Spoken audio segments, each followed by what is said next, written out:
So, I've been paying attention. I've been watching the trades, the geek rags, the shill sites, and the rage bait farmers. And something interesting is happening right now. They are all folding in on the same narrative. And this happens. It happens just kind of like it always does when all of their arguments have been torn to pieces and there is little left to support their opinions because, as always, well, they don't have a lot of facts. Now, as always, it's glorious to watch. I think that's something we all get some enjoyment out of. But I have to wonder, why are they doing it now? I mean, aside from the fact that their arguments have fallen apart, but they fell apart almost immediately after each one of these projects. I don't want to lose the plot here, and I don't want to bury the lead, at least not for any of you wonderful viewers out there who are going to stick with this entire video, because I think you'll enjoy it. Apparently, Marvel's Phase 4 was pointless, but it didn't need one. Back to the classics, I guess. So, well, here we go.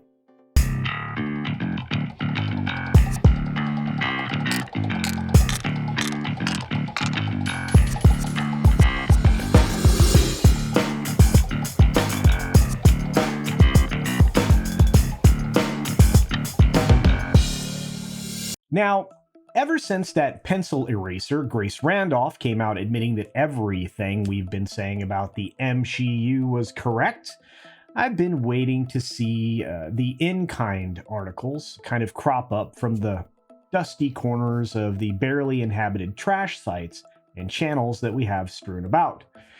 And they all kind of started to roll out about the same time over the last 3 or 4 weeks. And the icing on the cake, however, was a very recent article from Variety. There's no point to Marvel's Phase 4, but it doesn't need one.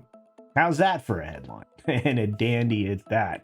But of course, we've been saying this since the very beginning of Phase 4, or Phase 4, if that's what you'd like to call it, because it's pretty accurate. From beginning to end, it's been nothing but a pointless, messy waste of time.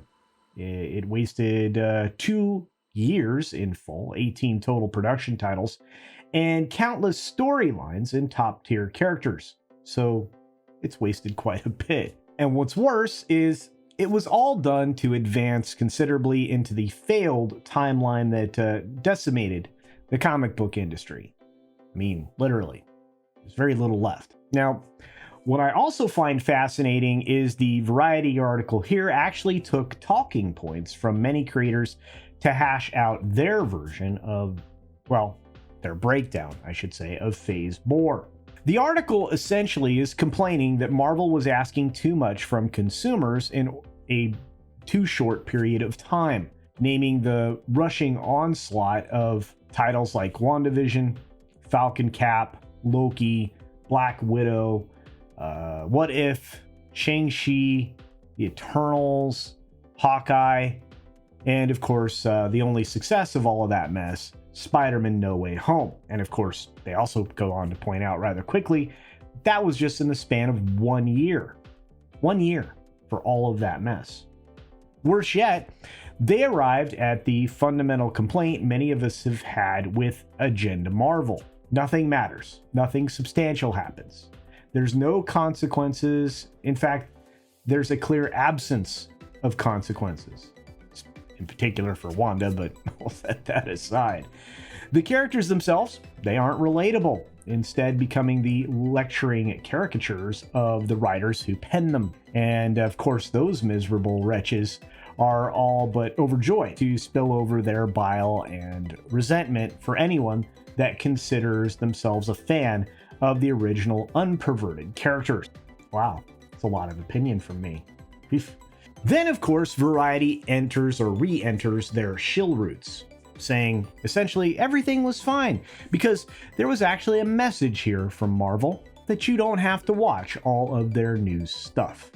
In fact, they even insert a positive comment or two for probably the most destructive Marvel show of 2022, and that, of course, being She-Hulk.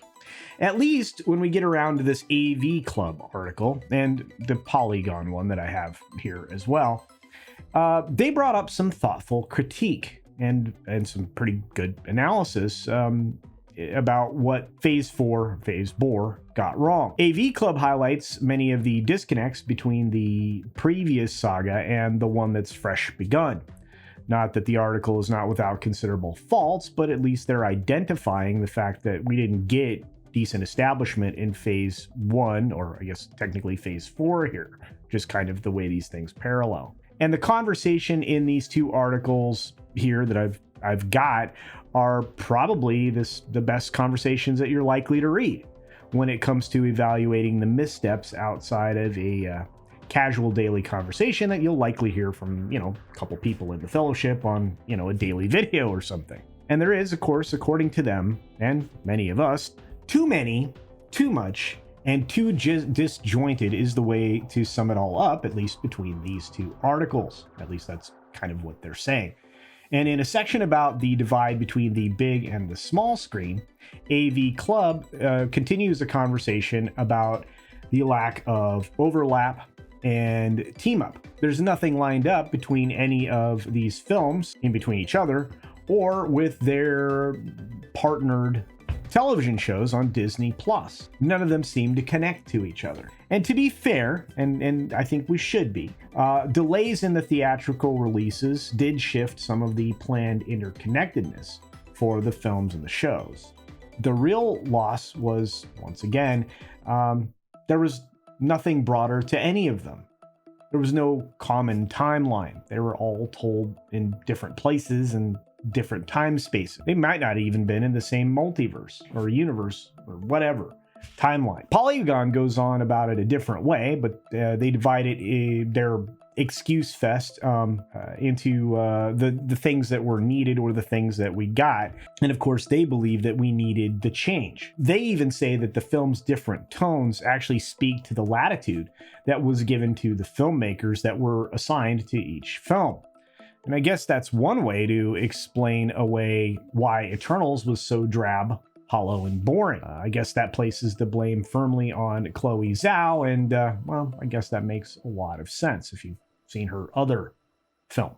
And then, of course, the overly maudlin and long plotting Wakanda Forever film is essentially just a grief counseling session for Ryan Coogler, I suppose. That would explain a lot there too, I would imagine. The only thing I believe that Polygon is getting right here when it tries to, pause its excuse fest for long enough to actually make a point is that Phase Bore was pretty much an experiment for Marvel, and a failed experiment at that. Outside of Spider-Man No Way Home, there really was nothing good to come out of any of this for fans, especially when they're trying to tie some of this stuff together. And as they correctly point out in the two articles, there was no team-up event at all. Nothing Avengers-like to bring it all together. There have been several other articles before and since, obviously, these. They're each trying to explain away the stench of the underperforming schlock that was put in motion to replace the quality characters with trash agenda derivatives, and it just didn't land. They all fail to explain why there was no compelling narrative that was attached to any of this or to hold it together in any way. I don't even think they look for that. I think they just acknowledge it and move on, kind of like I'm doing right now.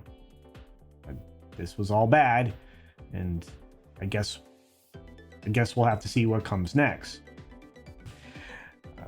Suffices to say, the theme of all of these articles ultimately is to consume product to lead you to consume next product. I'm not really a fan of that kind of thinking. Will Phase 5 be different?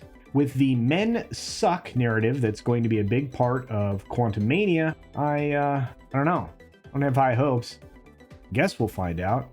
It's not that far away. For now, I'm just interested in what your thoughts are on Phase Bore. Was it okay to be pointless, as these articles suggest? Kind of messy, not really tied together? Did you enjoy anything outside of Spider-Man No Way Home?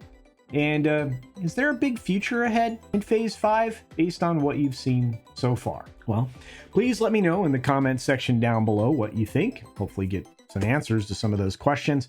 I just find it fascinating that we're still having these articles crop up trying to explain away just how bad Marvel was for the last 2 years. Maybe I'm not surprised. Very little else to talk about. Hasn't been anything good for a while. We can look forward to Cocaine Bear, and there are a couple of TV programs I've enjoyed. Obviously, Reacher, and there's a new one on Amazon called Peripheral. It's pretty decent, which is surprising because it's from the new ones. Anyway, we'll talk about that. I'm going to do a review on Peripheral. I think might even do one on Reacher. I haven't done reviews in a bit. Maybe I need to do that. With that being said, support independent creators here on the platform. They absolutely deserve your support, and they certainly need it. In order for them to get attention algorithmically, it requires participation. So if you wouldn't mind on my videos and anybody else that you appreciate, be sure to hit the like button if you enjoy something. Make a comment in the comment section. That drives engagement. Be sure to share the content out there. And if you're not subscribed to your favorite channels, double check, make sure you're still subscribed. Yeah, it happens sometimes. And if you don't want to miss anything, hit the notification bell up above. And with that, be sure to take care of yourself, take care of others, wash your hands, of course, because it's good hygiene. And until next time, bye.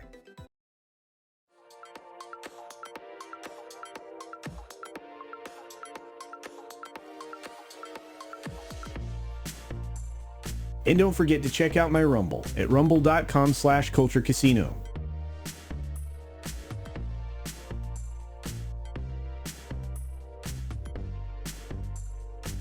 And don't forget to check out my Rumble at rumble.com/CultureCasino.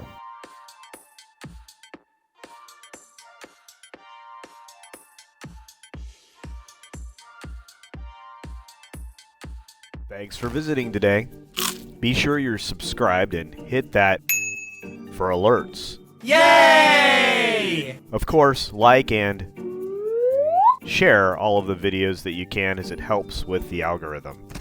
Have a great day.